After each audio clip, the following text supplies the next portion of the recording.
Hello students, welcome back to our channel ignite classes. कैसे हो आप सब? आई होप आप सब ठीक होगे और बढ़िया से पढ़ाई कर रहे होगे। मैं आपके लिए लेके आई हूँ एक नया पीवाईक्यू सेशन जो कि बहुत ही वास्ट चैप्टर, बहुत ही बड़ा चैप्टर है हमारे बॉटनी के सेक्शन का, और ये है photosynthesis in higher plants. It is very important chapter, उसमें बहुत सारे कॉम्प्लेक्स प्रोसेस भी है, तो हम लोग आज उस कॉन्सेप्ट्स के साथ क्वेश्चंस भी डील करेंगे। चलो लेट्स गेट स्टार्टेड।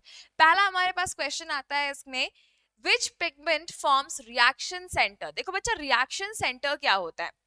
हमें पता है थैलाकॉइड के मेम्ब्रेन के जस्ट नीचे प्रेजेंट होता है light harvesting complex. Light harvesting complex का मतलब क्या है? तो अगर आप देखोगे थैलाकॉइड है, थैलाकॉइड के इनर मेम्ब्रेन सरफेस में क्या प्रेजेंट है? क्लोरोफिल प्रेजेंट है। ये क्लोरोफिल मॉलिक्यूल्स जो है ये कुछ इस तरह से अरेंज होते हैं कि ये बनाते हैं LHC। What is LHC? LHC का मतलब है लाइट हार्वेस्टिंग कॉम्प्लेक्स। ये लाइट हार्वेस्टिंग कॉम्प्लेक्स दिखते कैसे हैं? तो ये जो है इसमें एक बीच में बड़ा सा रिएक्शन सेंटर होता है, और उसके सराउंडिंग में क्या होता है? उसके सराउंडिंग में और छोटे छोटे कॉम्प्लेक्स होते हैं। ये देखो, ये होते हैं पिगमेंट्स। तो क्लोरोफिल ए जो है वो बनाता है बच्चे रिएक्शन सेंटर। क्लोरोफिल ए सबका रिएक्शन सेंटर बनाता है, और बाकी जो पिगमेंट्स है, एक्सेसरी पिगमेंट जिसको हम लोग कहते हैं क्लोरोफिल बी, सी, डी या फिर ज़ैंथोफिल, कैरोटीनॉइड, ये सब के सब साइड साइड में लगे होते हैं। तो बेसिकली यहाँ पर ये जो स्ट्रक्चर आपको दिख रहा है, this is light harvesting complex, और ये हमारा रिएक्शन सेंटर है जो कि क्लोरोफिल ए का है। दिस इज रिएक्शन सेंटर, इसको हम लोग कहते हैं रिएक्शन सेंटर, जो कि किस चीज का बना है? ये बना होता है क्लोरोफिल ए का। अब इसके अंदर में है क्या? तो ये क्लोरोफिल ए जो है दो तरह का पाया जाता है। एक जो 700 नैनोमीटर का लाइट एब्जॉर्ब करेगा, और एक पाया जाता है जो 680 नैनोमीटर का लाइट एब्जॉर्ब करेगा। तो बेसिकली यहाँ पे पूछ रहा है आपसे कि रिएक्शन सेंटर किस से बने होते हैं। तो यहाँ पर आप देखो रिएक्शन सेंटर किस से बना है? ऑप्शन हमारा कौन सा सही है? क्लोरोफिल ए से बना होता है। The reaction centres are made up of chlorophyll a. यही लाइट को क्या करता है? एब्जॉर्ब करता है लाइट, और इलेक्ट्रॉन्स को पास करवाता है टू द इलेक्ट्रॉन एक्सेप्टर में, और ऐसे ही इलेक्ट्रॉन्स यहाँ से मूव करते हैं एक से दूसरे जगह पर। तो ये हो गया हमारे पास कि पिगमेंट में रिएक्शन सेंटर किस चीज का बना है? ये बना है क्लोरोफिल ए का।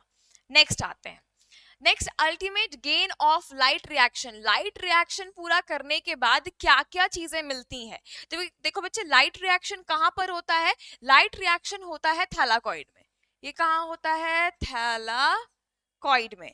अब आप जानते हो थैलाकॉइड जो है, थैलाकॉइड के अंदर मेम्ब्रेन में हुआ है लाइट रिएक्शन। अब लाइट रिएक्शन होने के बाद ये क्या बनाकर निकालता है? ये बनाता है बच्चे एटीपी। वो सनलाइट को एब्जॉर्ब किया, इलेक्ट्रॉन्स को मूव किया और बनाया एटीपी और NADPH। ये दोनों चीजें बनती हैं। ठीक है, जैसे आपको मैं यहाँ पर दिखा देती हूँ। यहाँ पर देखो, ये एक पूरा आपका लाइट रिएक्शन है। ठीक है, ये light reaction non cyclic light reaction है, जिसमें आप देख सकते हो इलेक्ट्रॉन्स जो है वो यहाँ पर गए, LHC में गए। LHC का मतलब होता है बच्चे, what is LHC? Light harvesting complex. Electrons यहाँ से पास हुए इलेक्ट्रॉन ट्रांसपोर्ट सिस्टम में। यहाँ पे देखो ATP बना, ATP बना, और उसके बाद फिर क्या होगा? ये LHC मॉलिक्यूल फिर इलेक्ट्रॉन एक्सेप्टर करेगा, यहाँ पर फिर जाएगा और क्या बना? NADPH बना। तो ATP भी बनते हैं और NADPH भी बनता है पूरा लाइट रिएक्शन खत्म होने के बाद। तो बेसिकली ये आपका हो जाता है कि इसमें लाइट रिएक्शन का अल्टीमेट गेन क्या है, क्या मिला आखिर में, क्या बन गया पूरा? तो पूरा बनकर क्या मिला हमें? ATP and NADPH। क्लियर? ठीक है, आगे बढ़े। चलो नेक्स्ट क्वेश्चन में आते हैं। Which occur during the light reaction of photosynthesis. Light reaction of photosynthesis में क्या क्या होता है? देखो बच्चा, लाइट रिएक्शन है, पहला क्या होगा? क्लोरोफिल। क्लोरोफिल का काम क्या है? Chlorophyll absorb sunlight, absorbs sunlight, है ना? पहला काम है कि सनलाइट को एब्जॉर्ब करना है। क्लियर? दूसरा काम क्या होता है? दूसरा काम होता है कि जो सनलाइट एब्जॉर्ब हुआ है उसका यहाँ पर उसी के हेल्प से फोटोलाइसिस ऑफ वाटर करना है। मतलब वाटर को तोड़ना है इनटू H+ एंड O। तो ये वाटर का फोटोलाइसिस होगा। और तीसरा जो मेजर काम है that is production production of ATP and NADPH. NADPH, ये तीन काम होता है लाइट रिएक्शन में। तो लाइट रिएक्शन में हो क्या रहा है, क्लोरोफिल एब्जॉर्ब किया सनलाइट को, सनलाइट जो एब्जॉर्ब हुआ है उसी के हेल्प से फोटोलाइसिस ऑफ वाटर होगा।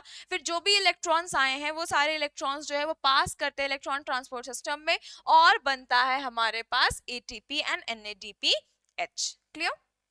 तो बेसिकली ये तीन काम हो रहे हैं। आप यहाँ पे देखो ऑप्शन में क्या है, क्लोरोफिल इज प्रोड्यूस, क्या क्लोरोफिल बन रहा है? नहीं। दूसरा है water splits to form H plus and O2, this is clear है ना, ये है। उसके बाद है CO2 is given off as a water, CO2 को हम लोग वाटर की तरह दे रहे हैं, तो यहाँ पे CO2 नहीं है ना। उसके बाद है sugar is formed from the, sugar तो बनता ही नहीं लाइट रिएक्शन में। तो बच्चे यहाँ पे ऑप्शन में आपका क्या सही होगा, ऑप्शन आपका करेक्ट होगा, वाटर splits into क्या, H plus and O2। Clear? समझ में आई बात लाइट रिएक्शन की? आगे बढ़ते हैं बच्चे। नेक्स्ट क्वेश्चन है, what is the first stable, होना चाहिए टेबल लिखा है यहाँ पर, what is the first stable intermediate product of photosynthesis. Photosynthesis का फर्स्ट स्टेबल इंटरमीडिएट प्रोडक्ट क्या होता है? ये होता है फॉस्फोग्लिसरिक एसिड। ये आपको मैं दिखाती हूँ, ये हमारा डार्क रिएक्शन के बारे में बता रहा है, ये देखो। तो बेसिकली ये हमारा डार्क रिएक्शन के बारे में बता रहा है। आप यहाँ पे देखो सबसे पहला स्टेबल प्रोडक्ट क्या है, phosphoglyceric acid is the first stable intermediate product है। इंटरमीडिएट का मतलब क्या होता है, जो तुरंत से फिर ट्रांजिशन करके क्या बना देगा, ग्लूकोज बनाएगा। तो फर्स्ट यहाँ पे आपका stable product is phosphoglyceric acid. ठीक है, तो यहाँ पर हमारा क्या हो जाएगा आंसर, हमारा आंसर हो जाएगा phosphoglyceric acid is the first stable product of photosynthesis. ठीक है, नेक्स्ट क्वेश्चन आते हैं। नेक्स्ट क्वेश्चन क्या है हमारे पास, splitting of water in photosynthesis is called. Splitting of water को हम लोग क्या कहते हैं, अभी जस्ट पढ़ाया आपको, H2O splits into 2H plus 2 electrons plus O, या आप कह सकते हो नेसेंट O, या हाफ O2 भी कह सकते हैं। इसको क्या बोलते हैं, photolysis. Photolysis of water. Photolysis का मतलब क्या बच्चा, फोटो मतलब लाइट, लाइसिस का मतलब होता है टूटना।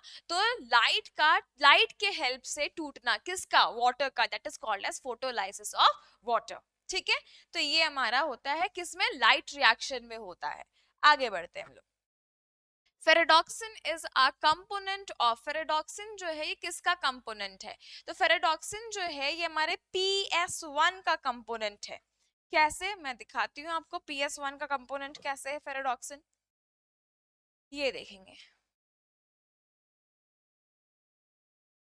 ये देखिए यहाँ पर है हमारा PS1 में FD लिखा हुआ दिख रहा है आपको यहाँ पर, ये आपके एनसीईआरटी बुक का डायग्राम है बच्चे। ये जो FD लिखा हुआ आपको मिल रहा है, दिस इज फेरेडॉक्सिन। ये एक आयरन सल्फर प्रोटीन होता है। ये जो है फेरेडॉक्सिन, ये हमारा PS1 से एसोसिएटेड है और इसी के हेल्प से हमारे NADPH का कन्वर्जन होता है। तो फर्स्ट यहाँ पे आप कह सकते हो PS1 में होता है फेरेडॉक्सिन। तो फेरेडॉक्सिन इज एसोसिएटेड विद किसका साथ, ये एसोसिएटेड है हमारे PS1 में। ठीक है, PS1 मतलब फोटो सिस्टम 1 में।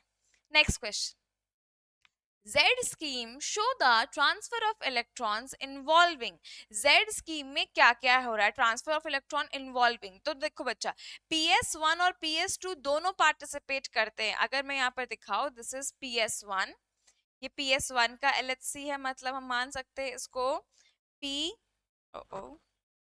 इसको हम लोग मान सकते हैं PS2 का है, ये P680 है ना, और ये जो है ये अपने इलेक्ट्रॉन्स को पास कराएगा, this is P700।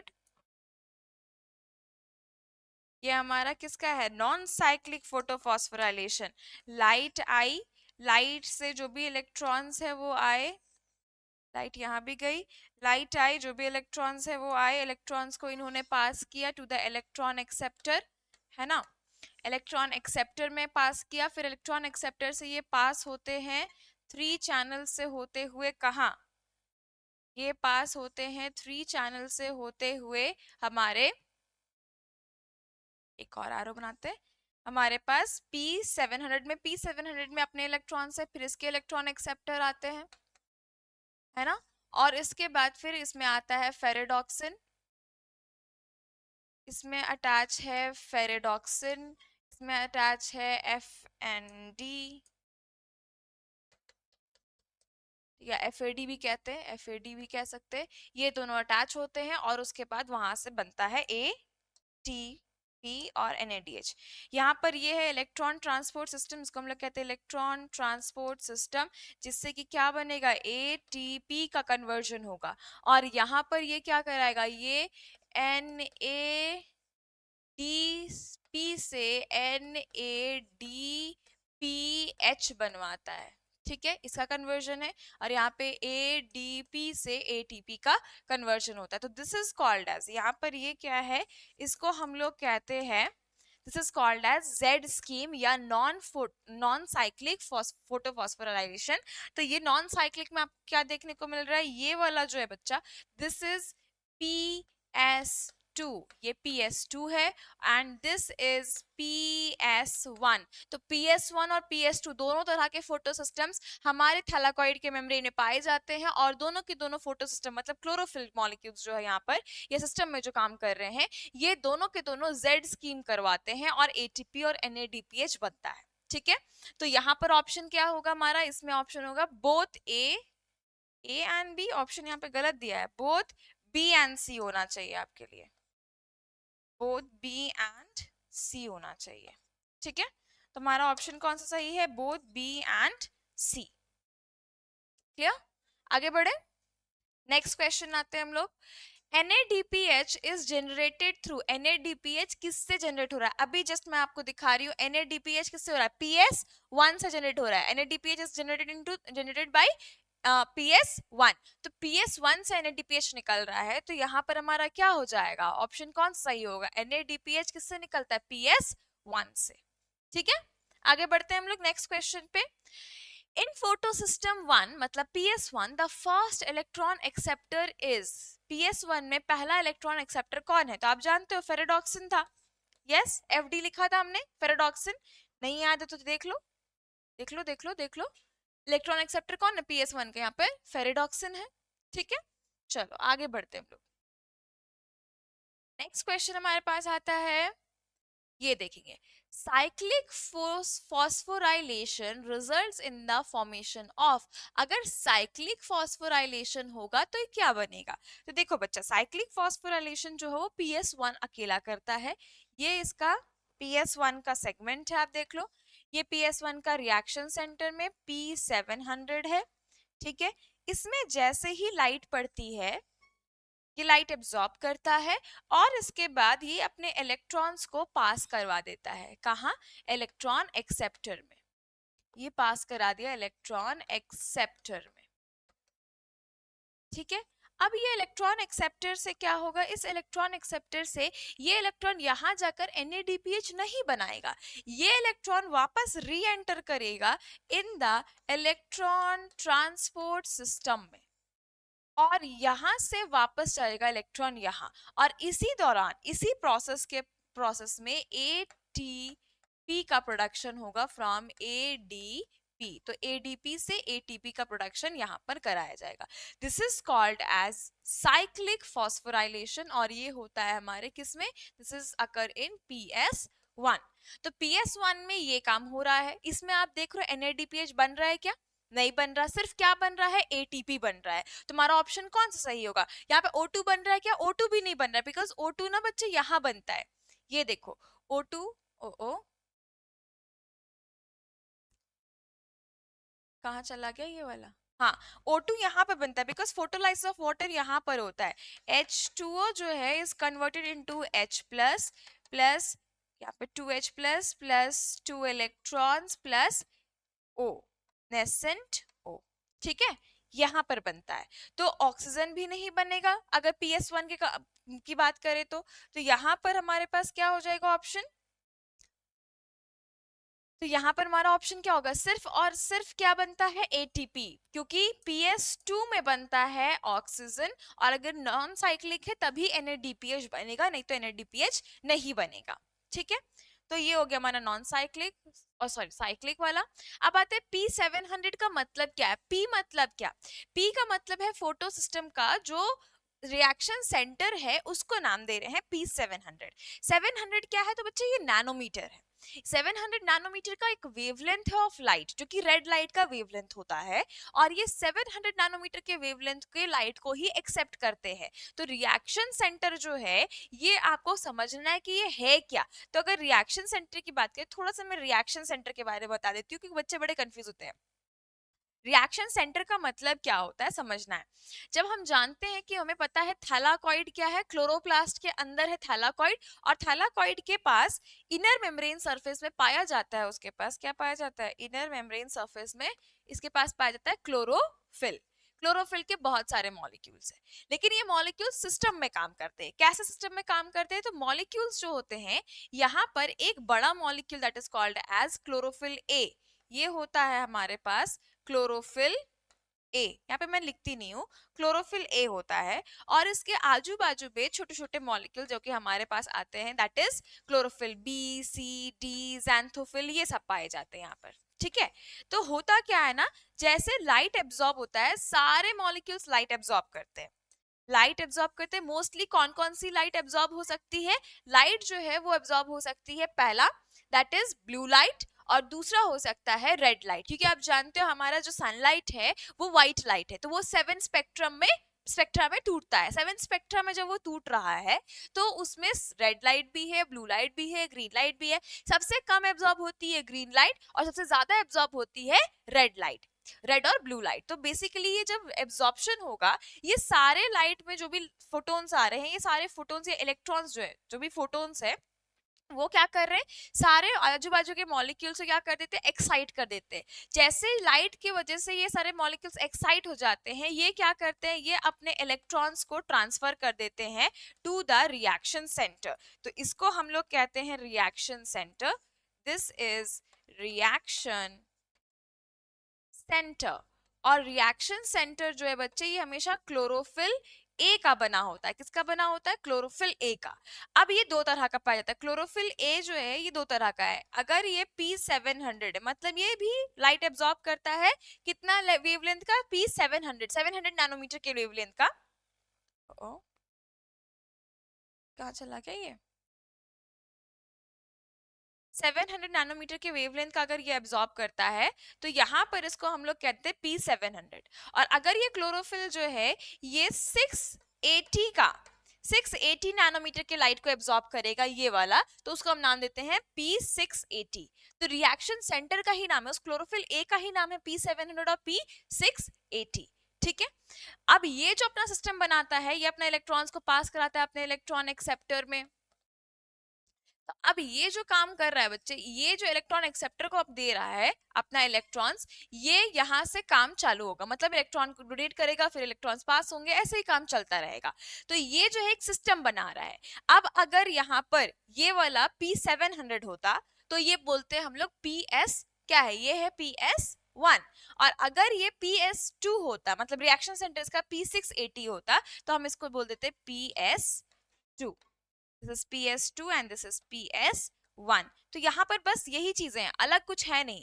Chlorophyll molecule साथ मिलकर काम कर रहे, एक सिस्टम बना रहे हैं, और उस सिस्टम का ही नाम है PS1, photo system 1, photo system 2, जिसके पास क्लोरोफिल ए मॉलिक्यूल है। एक का क्लोरोफिल ए जो है वो 700 का है और एक का जो है 680 का है। मतलब क्या, नैनोमीटर ऑफ लाइट, कितना लाइट का कितना नैनोमीटर ऑफ वेवलेंथ के एब्जॉर्ब करेगा। तो जितना एब्जॉर्ब करेगा, जो लाइट को एब्जॉर्ब करेगा, उसको नाम से बुलाते हैं हम लोग। तो बस अलग चीज कुछ है नहीं, this is called as photo system या लाइट हार्वेस्टिंग कॉम्प्लेक्स।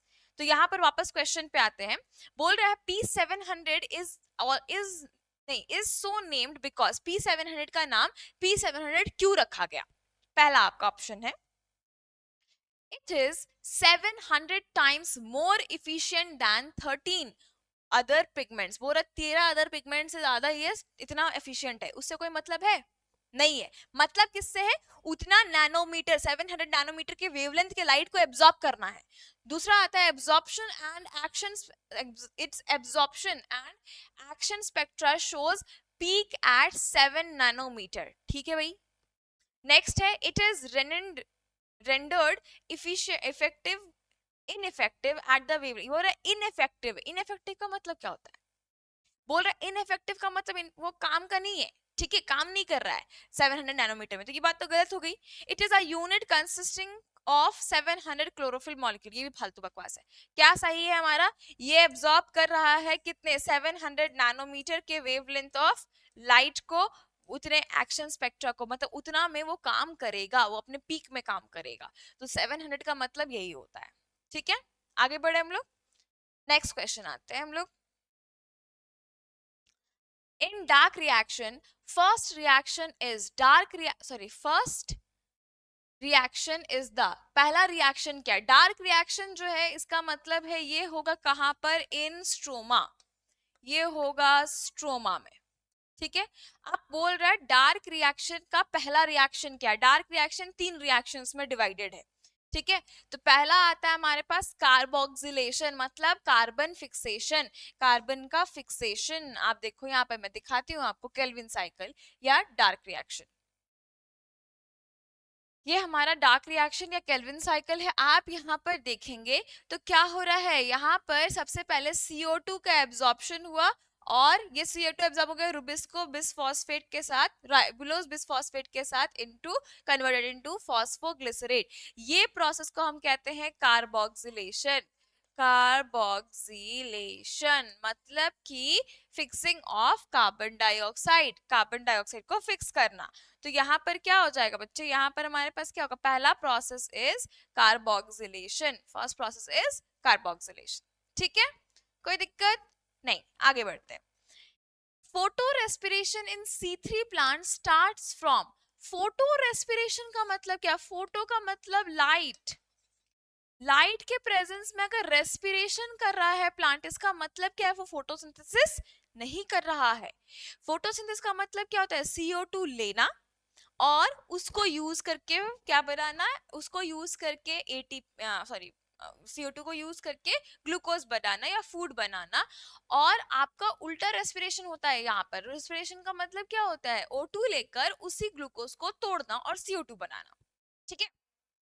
तो बेसिकली फोटो रेस्पिरेशन एक ऐसा प्रोसेस है जो प्लांट्स में हो जाता है तब जब उसके पास कार्बन डाइऑक्साइड की कमी हो. कार्बन डाइऑक्साइड अगर एनवायरमेंट में कम होता है तो प्लांट ऑक्सीजन लेने लग जाते हैं, बिकॉज रुबिस्को जो है वो ऑक्सीजन के साथ बाइंड कर जाता है और वो बना देता है फॉस्फोग्लाइकोलेट, जो कि नहीं बनना चाहिए था, CO2 आना चाहिए था.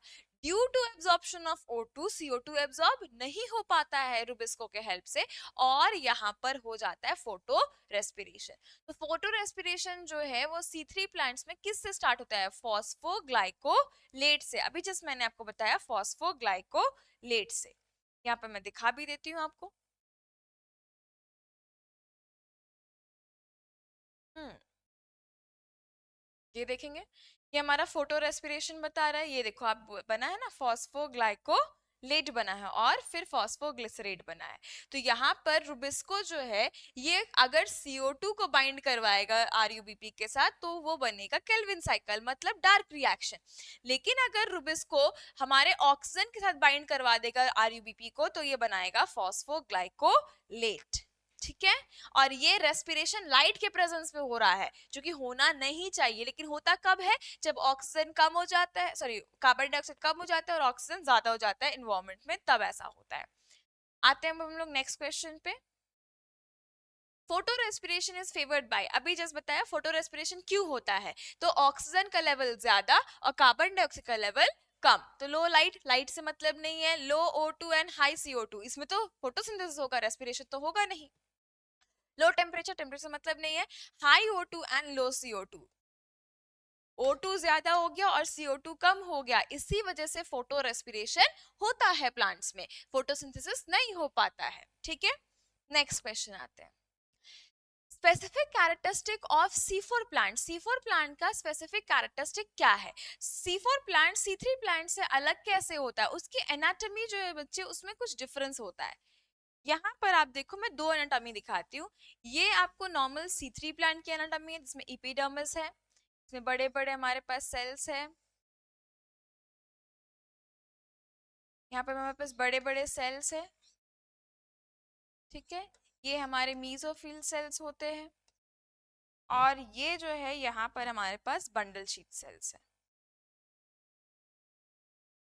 ठीक है, और अंदर में क्या है, अंदर में जाइलम एंड फ्लोएम है, मैं यहाँ पे लिखी थी जाइलम एंड फ्लोएम है। और इसमें क्लोरोफिल मॉलिक्यूल भर भर के, किसमें, मीजोफिल सेल्स में भर भर के पाया जाता है क्लोरोप्लास्ट, जिसकी वजह से बहुत ज्यादा फोटोसिंथेसिस होता है इनसाइड द, इसमें थोड़ा सा है। ठीक है, मैं तो नहीं भी दिखा सकती हूँ। ये ऐसा एक एनाटॉमी आपको दिखा रहे हैं, एक और ऐसा ही आपको दिखाते हैं एनाटॉमी। अब आप उसके बीच में मुझे डिफरेंस बताओगे। एपिडर्मिस कवर्ड बाय क्यूटिकल होगा, इसके बाद फिर यहाँ पे जाइलम एंड फ्लोएम, और इसके पास है bundle sheath sales.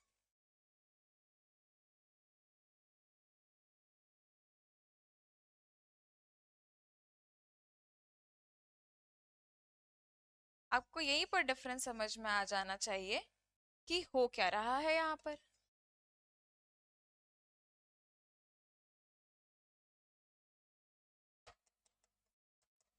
Chlorophyll molecule का कंसंट्रेशन आप देखो यहाँ और यहाँ, वो आपकी नॉर्मल एनाटॉमी है, and this is called as Kranz anatomy, because Kranz नाम के साइंटिस्ट ने इसको पहली बार डिस्कवर किया था, that's why it is called as Kranz anatomy. आप देखो दोनों में क्या डिफरेंस आपको दिख रहा है, this is also xylem and phloem. ये जो है ये है बंडल शीथ सेल्स, ये बंडल शीथ सेल्स है, और ये है मीजोफिल सेल्स, ये है मीजोफिल सेल्स। आप डिफरेंस देखो, डिफरेंस देखो, this is C3 plant and this is C4 plant. आप मुझे डिफरेंस बताओ, यहाँ पर देख सकते हो डिफरेंस कुछ समझ में आ रहा है। इसके पास मीजोफिल सेल्स में भर भर के क्लोरोफिल पाया जा रहा है, क्लोरोप्लास्ट पाया जा रहा है, और बड़े सेल से ज्यादा सेल्स है। वेयरएज यहाँ पर बंडल शीट सेल्स ज्यादा है और बड़े हैं, और उनमें क्लोरोप्लास्ट भर भर के बना हुआ है, वेयरएज मीजोफिल के पास थोड़े कम है। This is called as Kranz anatomy. इसी को क्या कहते हैं हम लोग, इसको कहते हैं, ऊपर मैं लिख देती हूँ, this is called as Kranz anatomy. तो क्रैन्स एनाटॉमी में है क्या, बंडल शीट सेल्स के नंबर ज्यादा है, बड़े हैं, और उनमें क्लोरोप्लास्ट बहुत ज्यादा है, वेरएज मीजोफिल सेल्स में कम है। और इसमें क्या होता है, इसमें जस्ट उसके ऑपोजिट होता है। ठीक है, तो यहाँ पूछ रहा है specific characteristic of C4 plant. C4 plant का स्पेशल कैरेक्टरिस्टिक क्या है। C4 प्लांट जो है वो उनके पास होता है क्रैन्स एनाटॉमी, जिसके वजह से इनका जो कह सकते हैं केल्विन साइकिल या फिर जो फोटोसिंथेसिस है मेनली बंडल शीट्स करते हैं, मीजोफिल सेल्स नहीं करते। तो ये आपको समझ में आया, डायग्राम दोनों क्लियर है, C3 और C4 वाला। ठीक है, आगे बढ़ते हैं हम लोग। नेक्स्ट क्वेश्चन आते हैं, फर्स्ट CO2 एक्सेप्टर, पहला CO2 acceptor of C4 plant. C4 plant का पहला CO2 एक्सेप्टर कौन होता है। देखो बच्चा, C3 के जैसा C2 नहीं है, सॉरी C4 में जो है साइकिल है वो C3 के जैसा नहीं होता है। यहाँ पर मैं आपको दिखाती हूँ, ये है हमारे पास, दिस इज C4 साइकिल। देख सकते हैं आप C4 साइकिल, क्या विजिबल है आप सभी को। ठीक है, दिख रहा है, ये वाले डायग्राम को देखो, चलो इतना इसको छोड़ो, ये डायग्राम समझ में आ रहा है। इस डायग्राम आप क्या देख सकते हो, यहाँ पर हमारे पास पाया जा रहा है CO2 को कौन एक्सेप्ट कर रहा है, CO2 is accepted by phosphoenol pyruvate, इसको हम लोग कहते हैं पेप। पेप इसको एक्सेप्ट कर रहा है, और पहला क्या बना रहा है, पहला कंपोनेंट बन रहा है OAA, oxalo acetic acid. CO2 is absorbed by phosphoenol pyruvate and ये कन्वर्ट हो जाता है इनटू ऑक्सैलो एसिटिक एसिड। ये 3 कार्बन का होता है बच्चे, 3 कार्बन का, ये एक CO2 मिला और क्या बन गया, यहाँ पर ये बन गया ऑक्सैलो एसिटिक एसिड। तो पहला कंपोनेंट क्या बनता है, तो ऑक्सैलो एसिटिक एसिड बनता है। लेकिन कौन एक्सेप्ट कर रहा है CO2 को, CO2 is accepted by Pep इनॉल phosphoenol pyruvate, मतलब पेप।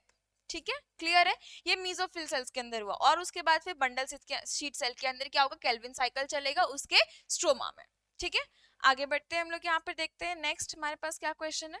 तो यहाँ पर क्या होगा, CO2 एक्सेप्टर कौन है हमारे पास, पेप, इसका नाम क्या है, phosphoenol pyruvate, this is called as phosphoenol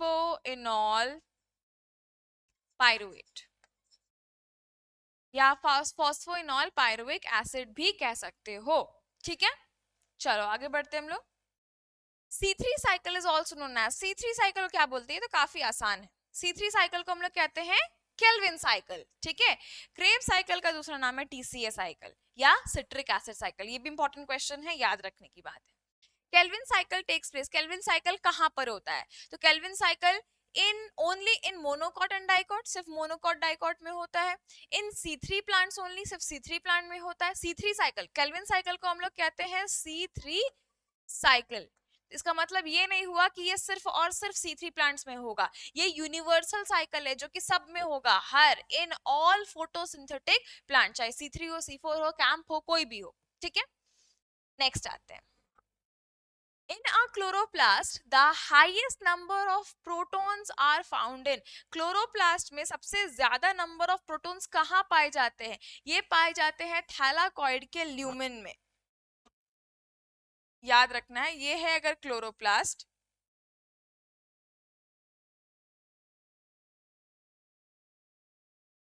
ये है क्लोरोप्लास्ट, क्लोरोप्लास्ट में है ये थैलाकॉइड, थैलाकॉइड के अंदर में ही सबसे ज्यादा प्रोटॉन्स मतलब H+ आयंस पाए जाएंगे, सबसे ज्यादा यहाँ। फिर ये फ्लक्स होकर बाहर निकलता है टू जनरेट ATP। तो सबसे ज्यादा कहाँ पाया जाएगा, protons are found in intermembranous space, नहीं, ल्यूमेन ऑफ थैलाकॉइड, थैलाकॉइड के ल्यूमेन में पाया जाएगा, ठीक है, clear. Next, Who gave law of limiting factor? ये बहुत इजी है, ये दिया था ब्लैकमैन ने। क्या कहता है ये लॉ ऑफ लिमिटिंग फैक्टर, ये लॉ ऑफ लिमिटिंग फैक्टर आपको बोलता है कि अगर कोई एक ऐसा प्रोसेस जो कि अलग अलग फैक्टर से इन्फ्लुएंस हो रहा है या अफेक्ट हो रहा है, तो उन फैक्टर्स में जो फैक्टर सबसे कम होंगे उसके वजह से वो ज्यादा अफेक्टेड होगा।